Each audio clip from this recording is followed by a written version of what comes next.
The morning began like any other in Oakwood Heights.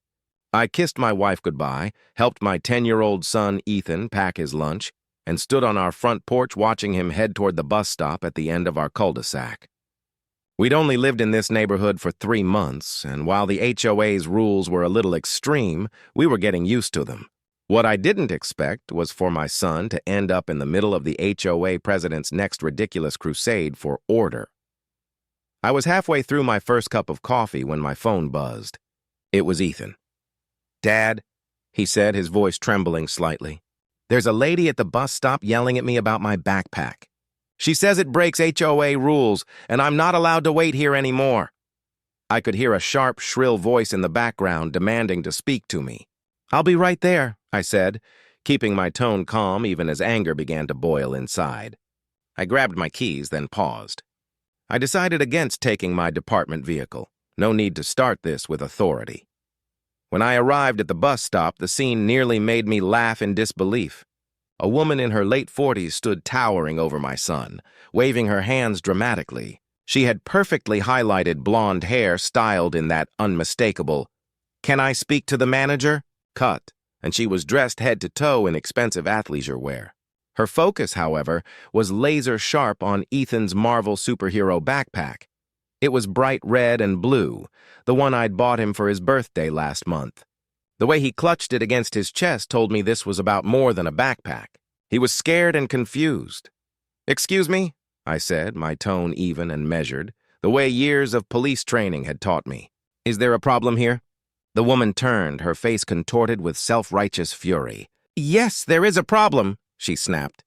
"I'm Karen Whitfield, president of the Oakwood Heights Homeowners Association, and your son is in clear violation of our community's aesthetic guidelines." I rested a hand on Ethan's shoulder to reassure him. "What violation would that be exactly?" I asked.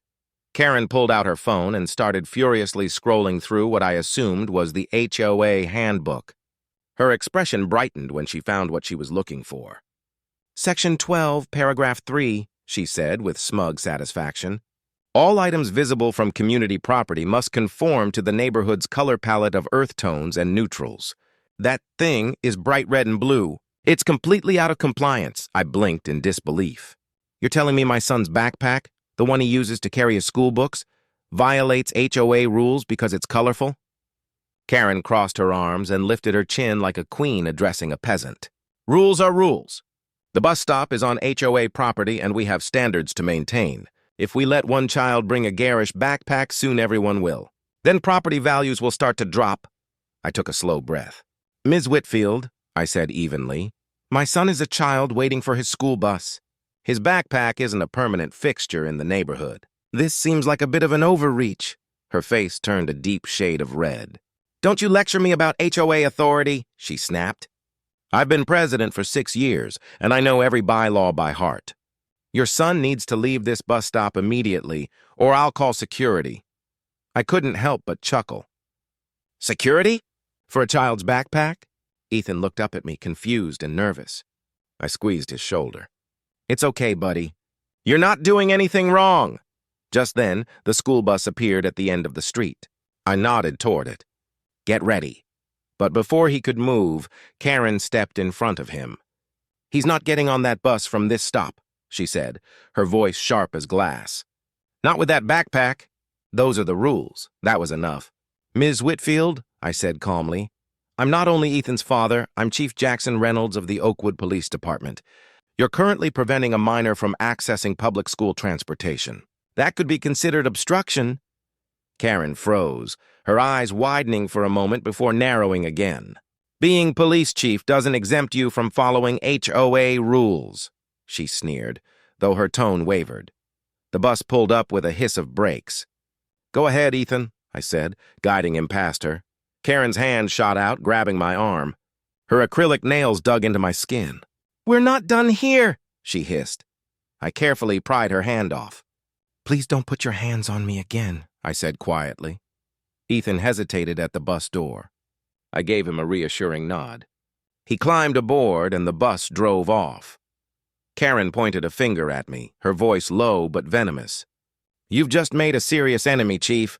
I'm calling an emergency HOA meeting tonight." We'll see how well your family fits in this community once the fines start piling up. I kept my expression calm.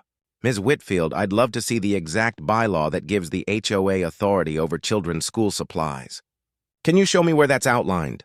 Her confidence wavered for the first time. It falls under aesthetic guidelines, she said stiffly.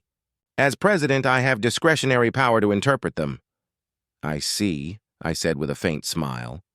Then I look forward to discussing your interpretation at the meeting tonight. I'll bring the county code enforcement officer along. They've been meaning to review some HOA regulations for compliance with state law. That made her flinch. A small twitch ran across her face before she regained her composure. Just keep your son and that eyesore of a backpack off community property, she snapped. Then turned on her heel and marched toward her pristine, picture-perfect home. I stood there for a long moment watching her retreat. Then I decided this wasn't going to be handled quietly. Not this time. That afternoon, I started making calls, first to our family attorney, then to a few neighbors who had quietly shared stories of their own run-ins with Karen's obsessive rule enforcement. By the time evening rolled around, I had a clearer picture of what we were dealing with, a pattern of harassment and behavior that skirted the edge of legality. The emergency HOA meeting was set for 7 p.m. at the community clubhouse. I arrived early in uniform. Normally, I wouldn't show up to a neighborhood meeting that way, but sometimes a reminder of authority helps keep things civil. Karen was already there when I walked in, flanked by her loyal followers. She stopped mid-sentence when she saw me. Her expression faltered for half a second before she straightened her back and pretended not to be rattled. "Good evening," I said pleasantly, nodding to the room. "I understand tonight's discussion concerns backpack regulations?" A few neighbors chuckled quietly, which only seemed to tighten Karen's jaw. "This isn't a laughing matter, Chief Reynolds," she said, putting heavy emphasis on my title. "We're here to maintain community standards." The meeting began with Karen launching into what she clearly thought was a persuasive presentation. She'd even prepared a slideshow, complete with a zoomed-in photo of Ethan's Marvel backpack, which she must have snapped that very morning. "This," she declared dramatically, pointing to the projection, "is exactly the kind of eyesore that drags down our property values." When she finally finished, she looked at me expectantly as if waiting for an apology. Instead, I stood and addressed the room. "Thank you, Ms. Whitfield, for bringing this issue to everyone's attention. But before I respond about the backpack, I'd like to discuss something far more serious." I opened a folder I'd brought with me. "This morning, Ms. Whitfield physically prevented my 10-year-old son from accessing his school bus. She grabbed his arm and blocked his path. I have statements from 2 witnesses who saw the entire incident from their homes." The room fell silent. You could hear the air conditioning hum. When I intervened, I continued, "Ms. Whitfield also grabbed my arm, leaving these marks." I held up my wrist, showing the faint red lines her nails had left behind. Under state law, that constitutes simple assault, and since a child was involved, it's even more serious.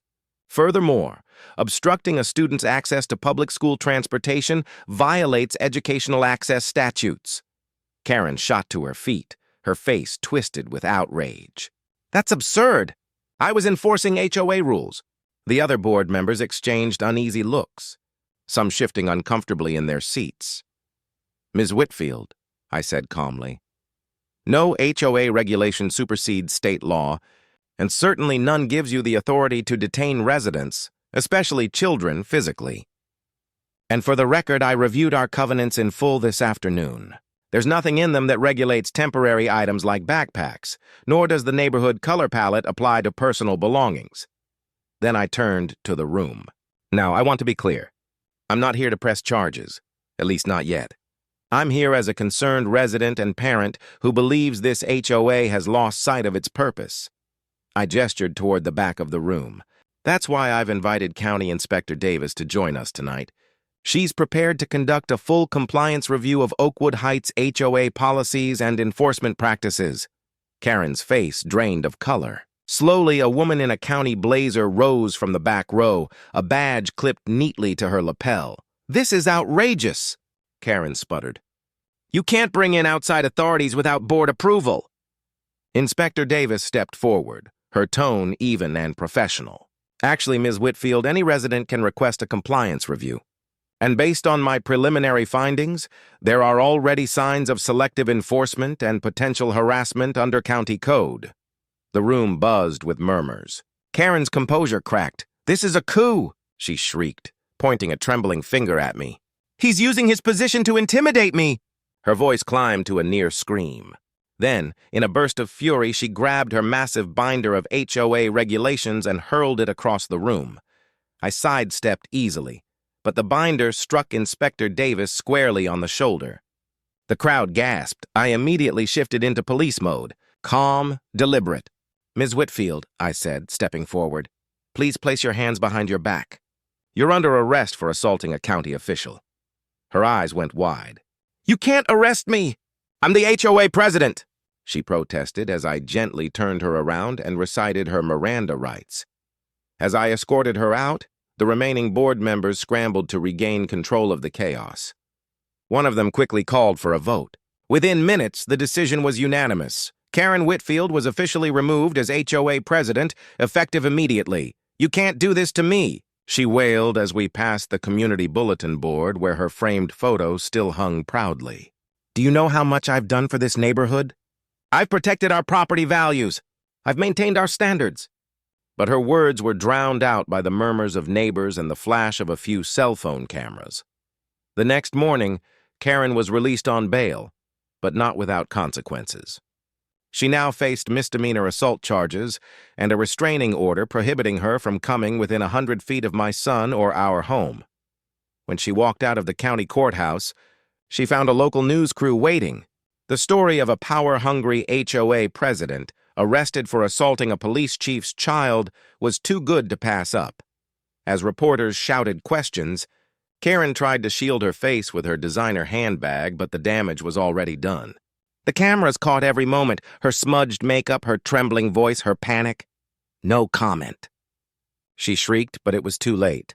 The footage spread through the community like wildfire. Karen Whitfield's reign over Oakwood Heights was finally over, not remembered for her devotion to earth tones or her crusade for perfect lawns, but for her spectacular public downfall.